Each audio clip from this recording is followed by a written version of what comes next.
Welcome to PVR news. Ponnampeta గ్రామంలో స్వచ్ఛాంధ్ర స్వచ్ఛ దివస్ కార్యక్రమం. నేను నా పరిసరాల పరిశుభ్రత కొరకు ప్రతిరోజు కొంత సమయం కేటాయిస్తానని నా వంతు కృషిగా స్వచ్ఛత కార్యక్రమాలు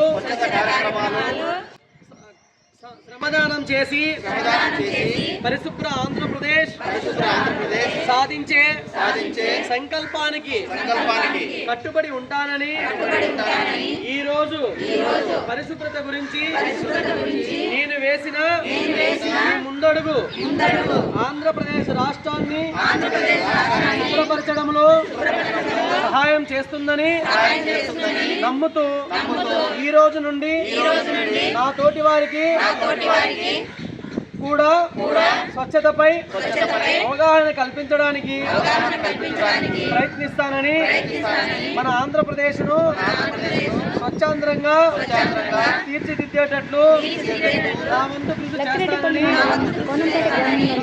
శనివారం నాడు స్వచ్ఛాంధ్ర స్వచ్ఛ దివస్ కార్యక్రమాన్ని అట్టహాసంగా నిర్వహించారు.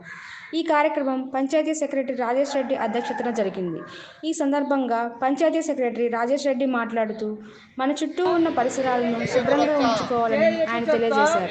గ్రామంలో ఉన్న 10 చోట్ల చెత్తను మురికి వాళ్ళని శుభ్రం చేయించారు. రోడ్డుకు ఇరువైపులా చెత్తను తీసేసి బ్లీచింగ్ పౌడర్ చల్లమని అన్నారు. అనంతరం ఈ కార్యక్రమంలో సచివాలయ సిబ్బందితో మరియు డ్వాక్రా గ్రూప్ సభ్యులతో మరియు అంగన్వాడీ టీచర్లతో ప్రతిజ్ఞ చేయించారు. వేయికి చెత్త చేయకు రొచ్చు లాంటి నినాదాలను చేశారు. ఈ కార్యక్రమంలో పంచాయతీ సెక్రటరీ రాజేష్ రెడ్డి, సచివాలయ సిబ్బంది చందన, హరిత, గిరిధర్ రెడ్డి, అరవింద్ మరియు అంగన్వాడీ టీచర్ నాగమణి పాల్గొన్నారు.